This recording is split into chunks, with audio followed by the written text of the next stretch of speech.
আপুনি এজন দোকানী হয় আৰু ভাবিছে যে আপুনি এখন দোকান খুলিছে য'ত আপুনি গ্ৰসাৰী প্ৰডাক্টৰ পৰা বিভিন্ন সামগ্ৰীসমূহ ৰাখিছে আৰু আপুনি ভাবিছে যে সেই এৰিয়াটোত যিটো অঞ্চলত আপুনি সেই দোকানখন খুলিছে তাৰ সকলো মানুহে বা বহুত কাস্টমাৰ আহি আপোনাৰ দোকানৰ প্ৰডাক্ট লয় যেহেতু আপুনি যদি কাস্টমাৰ আহে কাস্টমাৰ আপোনাৰ প্ৰডাক্টসমূহ নিয়ে তেন্তে আপোনাৰ প্ৰফিট বেছি হ'ব যেহেতু প্ৰত্যেকজন ডিস্ট্ৰিবিউটৰে যেতিয়া আপোনাক সেই গ্ৰসাৰী প্ৰডাক্ট বা বিভিন্ন প্ৰডাক্টসমূহ দিয়েহি তেওঁলোকে মাৰ্জিন অতি কম দিয়ে আৰু য'ত আপোনাৰ দোকানত যদি কাস্টমাৰ বেছি নাহে তেন্তে আপোনাৰ মাৰ্জিন বা আপোনাৰ প্ৰফিট কম হয় তেন্তে এনেকুৱা কি টেকনিক্স ইউজ কৰিব লাগিব যাৰ জৰিয়তে আপোনাৰ দোকানত বহুত কাস্টমাৰ আহে হেল্ল' এভৰিৱান আই এম মইব্ৰা আজি আপোনালোকৰ আগত অতি সহজ কিছুমান টিপছ শ্বেয়াৰ কৰিম যিকেইটা টিপছ যদি আপুনি এপ্লাই কৰে তেন্তে আপুনি আপোনাৰ দোকানত হাইয়েষ্ট কাস্টমাৰ আপোনাৰ দোকানলৈ আহিব আপুনি বহুতে ভাবিছে যে মোৰ এৰিয়াতো বহুত গ্ৰসাৰী দোকান আছে বা এনেকুৱা ধৰণৰ দোকান আছে কিন্তু মোৰ দোকানত কিন্তু ইমান কাস্টমাৰ নাহে কাৰণ বহুত দোকান হৈ গ'ল কিন্তু যদি হেতু ভাবি আছে তেন্তে ভাবধাৰা আজি সলনি কৰক মই আপোনালোকক কিছুমান সিম্পল টিপছ শ্বেয়াৰ কৰিম যিকেইটা টিপছ আপুনি যদি লাইফত ইমপ্লিমেন্ট কৰে তেন্তে আপোনাৰ দোকানত কিন্তু হাইয়েষ্ট কাস্টমাৰ আহিব আৰু কাস্টমাৰ জনে আপোনাৰ দোকানখন প্ৰমোট কৰিব লাহে লাহে সেই অঞ্চলৰ পৰা বেলেগ এটা অঞ্চললৈ আপোনাৰ সেই দোকানৰ মানুহ সেই অঞ্চলৰ মানুহ আপোনাৰ দোকানলৈ অহা ষ্টাৰ্ট কৰিব তেন্তে প্ৰথম কথা জানো হওক আমি কি কৰো যেতিয়া এখন দোকানলৈ কাস্টমাৰ এজন আহে প্ৰথমতে আহে অচিনাকি কাস্টমাৰ এজন আহে তেন্তে আপোনাৰ দোকানত হয়তো তেওঁ মনত ৰাখিবৰ কাৰণে কাৰণ বহুত গ্ৰসাৰী দোকান আছে বা বহুত তেনেকুৱা দোকান আছে কাৰণ আপোনাৰ দোকানখন মনত ৰাখিবৰ কাৰণে এটা নাম দিব লাগে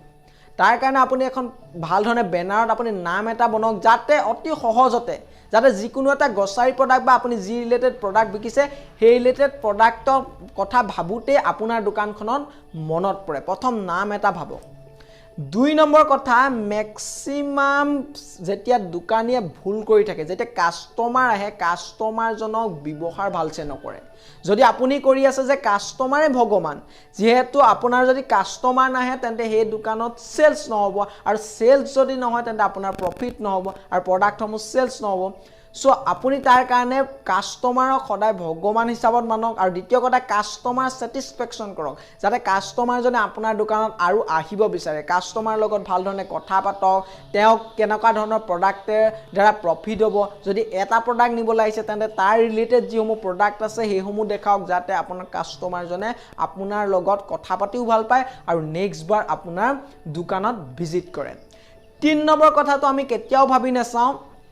3 নম্বৰটো অতিকে মোস্ট ইম্পৰ্টেন্ট বুলি মই কওঁ যেতিয়া এজন দোকানীয়ে এটো কথা যদি নাভাবে তেন্তে তেওঁ কাস্টমাৰ কেতিয়াও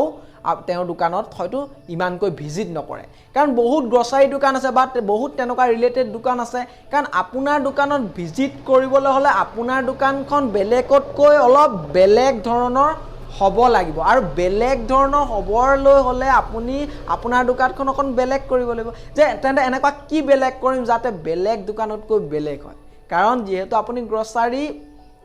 প্ৰডাক্টে সেলস কৰিছে আপুনি মই ফাৰ্ষ্টতে কৈছো যে যদি আপুনি এজন ডিস্ট্ৰিবিউটৰে যেতিয়া আপোনাৰ প্ৰডাক্ট দিয়ে তাত অতি মাৰ্জিন কম দিয়ে গতি কাস্টমাৰ নহলে তো আপোনাৰ কাম নহয় তেন্তে এনেকুৱা কি কাম কৰিব যে এনেকুৱা কি ইউনিক কাম কৰিব যাৰ জৰিয়তে এনেকুৱা কি বেলেগ কাম কৰিব যাৰ জৰিয়তে কিন্তু পাৰ্মানেন্ট ভাৱে আপোনাৰ কাস্টমাৰজন আহি থাকে তাৰ কাৰণে মোস্ট ইম্পৰ্টেন্ট কি জানে হয়তো আপোনাৰ দোকানত কুপন দিয়ক আপোনাৰ দোকানত কিবা এটা অফাৰ দিয়ক যাতে আপোনাৰ দোকানত বা আপোনাৰ দোকানত হয়তো লটাৰী খেলাব পাৰে যাতে আপোনাৰ যিজন কাস্টমাৰ আহিব সেই কাস্টমাৰ জনে অহাৰ লগে লগে তেওঁ কিবা এটা নহয় কিবা এটা সেই দোকানত প্ৰফিট হয়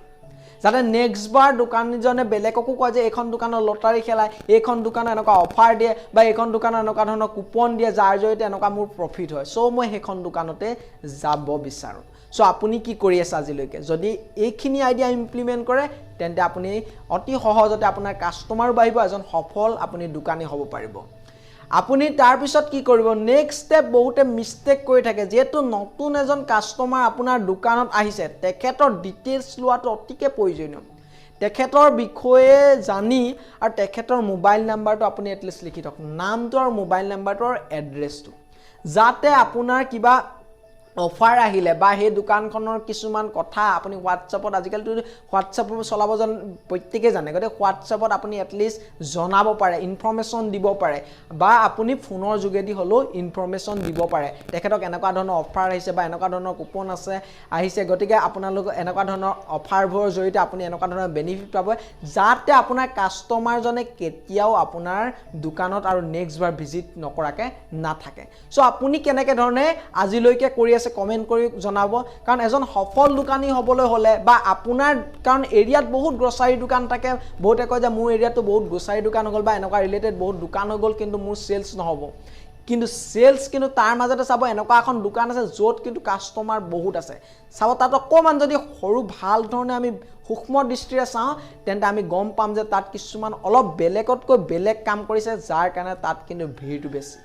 যদি আপুনি কৰা নাই তেন্তে আপুনি সফল এজন দোকানী হ'ব নোৱাৰিব আপোনাৰ কাস্টমাৰ কিন্তু বহুত নাহিব কিন্তু যদি আপুনি এইখিনিও যদি এটলিষ্ট ফলো কৰে মই আশা কৰো আৰু বহুত আপোনাৰ কাস্টমাৰ আপোনাৰ লগত জড়িত হ'ব এনেকুৱা কিছুমান কাস্টমাৰ যি আপুনি কবগে নালাগে আপুনি দোকানখনৰ কথা কবগে নালাগে কিন্তু অটোমেটিকলি আপুনি